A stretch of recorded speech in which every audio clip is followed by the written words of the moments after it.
A estrada não erra. Quem erra é quem acredita que as placas foram feitas para todos.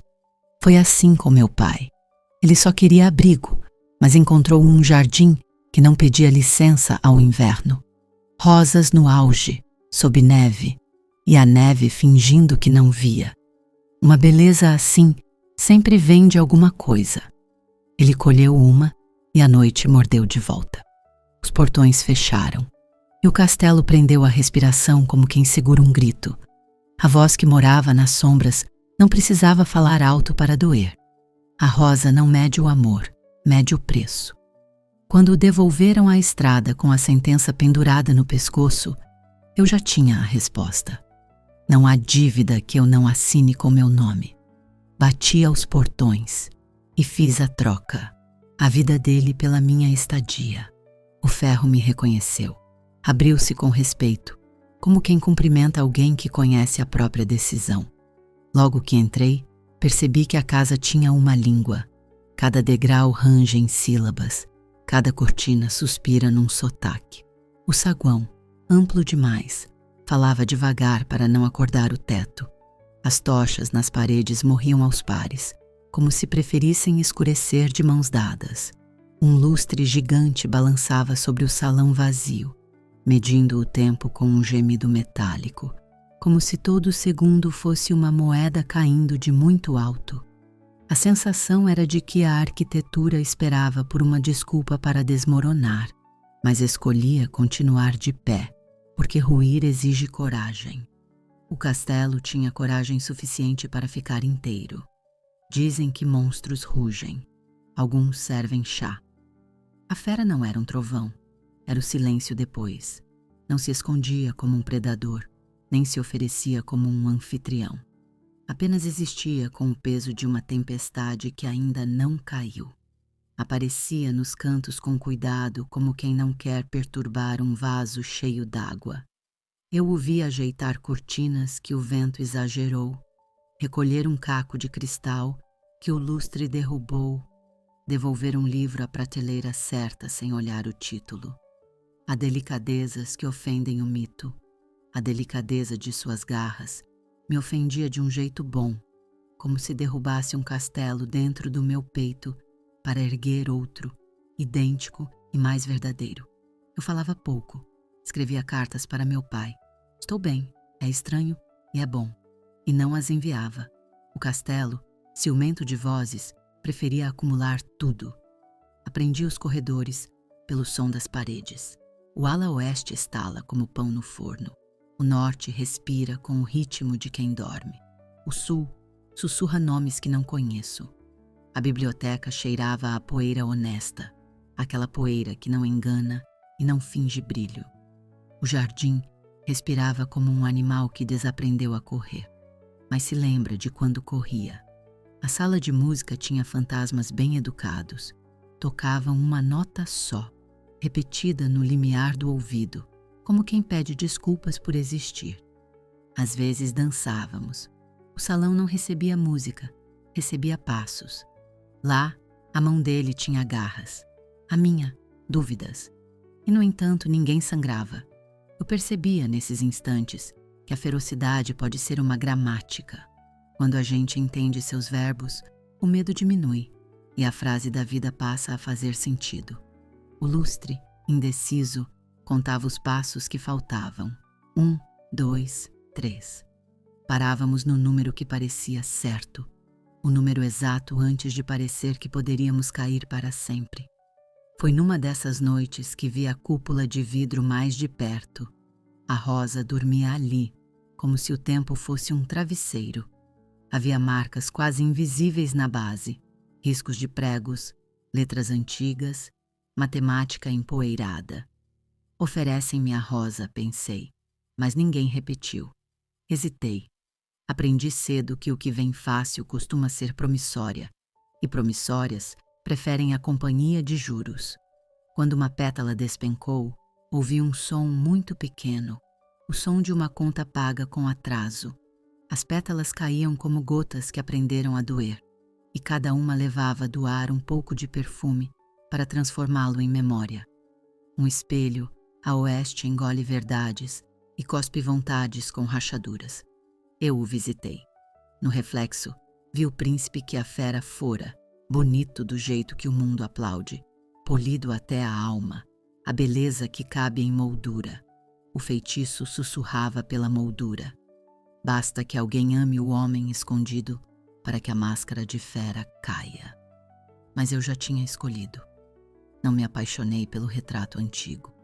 Me apaixonei pelo que a noite fez com ele, pela delicadeza que sobreviveu à tempestade, pela força que aprende a ser gentil, pela honestidade das cicatrizes que não pedem desculpas por existir. O espelho ofereceu um final correto. Eu devolvi. Correto para quem?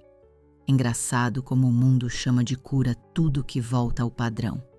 Voltei à cúpula e passei o dedo por trás, onde o pó guarda histórias que ninguém lê. Havia uma frase riscada com alguma lâmina paciente. O que foi ferido por vaidade, cura-se por simetria. Repeti em voz baixa, testando o gosto. Se ele virou fera por um mundo que o queria brilhante, por que eu não poderia virar fera por um amor que me queria inteira? A ideia não me atravessou como um raio. Foi uma maré, subindo devagar e tomando posse do que sempre foi seu. Pensei no meu pai, na estrada que não erra, no jardim que não pedia licença ao inverno. Pensei em quantas vezes nos ensinam a amar como restauração, nunca como escolha de forma. Dizem, ame para consertar. Eu comecei a pensar, ame para pertencer. E pertencer, descobri, não é virar o outro, é virar par. Um par exige simetria, não perfeição, mas correspondência. Se ele carrega uma noite por dentro, eu posso aprender a andar, sem acender todas as lâmpadas. Decidi procurar quem começou a história. Toda bênção tem mãe e vizinhança. Saí ao amanhecer que pareceu noite pela metade. O bosque não gosta de quem sabe o destino. Torce as veredas, muda de assunto, inventa um atalho que dá na mesma árvore. Levei perguntas como quem leva a luz. Reconheci sinais de advertência. Corvos que repetiam palavras fora de ordem. Troncos com cicatrizes que desenhavam mapas, pedras quentes em sombra fria. Encontrei a velha no miolo de uma árvore ueca, olhos de quem contou as estações de dentro. Ela cheirava a chá antigo e portas fechadas. Quer quebrar o encanto? Soprou. Quero dobrá-lo, respondi. Quero o mesmo corpo de quem amo, para que o amor não precise de tradução. A prova pediu 3 coisas. Primeiro, coragem que não precisa de público. Há uma coragem que posa para retrato. Essa não valia. A dela exigia um quarto vazio, uma vela pequena e o ruído próprio do coração. Segundo, lembrança do que devo a quem me deu o nome. Eu disse o nome do meu pai como quem devolve um empréstimo em dia. Terceiro, consentimento dito 2 vezes, uma para mim, outra para o medo. O medo não gosta de ser consultado, mas fica mais educado quando escuta seu nome. Paguei com vigílias, com uma canção que minha mãe me deixou, com o mapa das minhas vergonhas, lugares onde tropecei e não contei para ninguém. A velha sorriu com poucos dentes e muita precisão. Então leve isto, disse, colocando em minhas mãos uma rosa sem perfume. É a contra-rosa, não promete beleza, promete pertença. Pausa. Mas cuidado, a ferocidade amplifica o que você já é. Se você guardar mágoas, elas viram presas. Se guardar ternura, ela vira força. Voltei antes da última pétala. O castelo tremeu ao me ver chegar sozinha, como cão que reconhece passos na distância. A fera se adiantou um passo que dizia: não parta mais sem me contar. Eu ergui a contra-rosa. Não quero te salvar de ti, falei. Quero aprender a ser o que você é. Comigo. Ele baixou os olhos num gesto que não era vergonha nem medo. Era reverência ao rito. Às vezes, o sagrado se parece com 2 pessoas dizendo a verdade. À meia-noite afia os ponteiros, quando a decisão tem dentes. Eu disse as duas palavras para mim e para o medo. A contrarrosa desfaleceu sem drama, como se só estivesse esperando autorização. E então, algo em mim acordou. Não foi gentil, não pediu licença. Foi como se cada célula lembrasse de uma língua que falava antes de eu nascer. A pele esquentou primeiro, não febre, mas reconhecimento, como se o corpo dissesse: "Ah, então era isso que faltava." As veias desenharam mapas novos sob a superfície, rios antigos voltando ao leito. Senti os ossos ajustarem o peso, redistribuindo a arquitetura de quem eu era. Não doía, ardia, como quando você sai do frio e entra no calor, e o corpo grita de alívio e protesto ao mesmo tempo. As mãos tremeram, olhei para baixo e vi as unhas alongarem-se, não como lâminas, mas como raízes procurando o chão. Garras, minhas garras. Elas brilhavam tênues na penumbra, como se tivessem luz própria, como se guardassem todo o medo que eu já senti e o transformassem em algo que podia rasgar, podia proteger, podia escolher. Minha voz mudou de cômodo, começou a falar de um andar abaixo, mais grave, mais funda, como se encontrasse eco num salão escondido. Testei. Estou aqui. As palavras saíram envoltas em veludo e espinhos. Ele arrepiou, mas não recuou. O espelho embaciou para não ver, e eu agradeci a delicadeza. Mas eu vi pelos cantos embaçados, vi no reflexo turvo dos olhos dele, vi o que eu me tornara, não monstro, não mulher, algo entre, algo inteiro. Ele deu um passo para trás, não por horror, por respeito ao ritual. Você não precisa disso, murmurou, como quem oferece uma saída. A voz dele carregava um peso. O peso de quem sabe o preço de ser diferente, de carregar a noite por dentro. Eu também sou isso, respondi. E sorri. O sorriso de quem finalmente cabe na própria pele. O sorriso de quem não pede mais desculpas por ocupar espaço. Um sorriso com dentes que agora tinham história. No mesmo instante, o contrato anterior queimou como papel velho. Não em chamas dramáticas, mas numa combustão silenciosa que a casa compreendeu. Meu pai, no portão, acordou do medo que não passava. O cadeado caiu por tédio, como se cansado do próprio trabalho.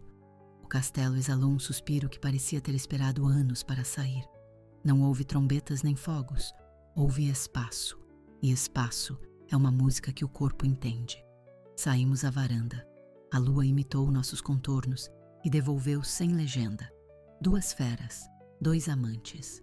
O mundo lá fora continuou achando que finais felizes curam pessoas até elas caberem nos moldes. Nós escolhemos outro verbo: pertencer. Pertencer não é caber, é alargar o lugar até que caibamos juntos. A vida depois não virou um desfile de rugidos, virou um manual de pequenos trabalhos. Aprendemos a varrer os restos da meia-noite, a pendurar ao sol as cortinas que cheiraram a vento, a ensinar janelas a abrir sem ranger. Descobri livros que falam a língua da pele, tratados sobre paciência e fúria, e como as duas, se bem dosadas, curam mais do que qualquer feitiço. Ele reaprendeu a sentar sem quebrar cadeiras. Eu reaprendi a abrir portas sem pedir licença à timidez. Cozinhei sopas de silêncio e risos de fogão baixo. Passei a escrever cartas que agora atravessam a ponte até meu pai. Ele responde com histórias da estrada e conselhos sobre como negociar com tempestades. Quando vem nos visitar, ri do exagero dos boatos. Chama a gente de meus filhos, como se a metamorfose nos tivesse adotado de volta.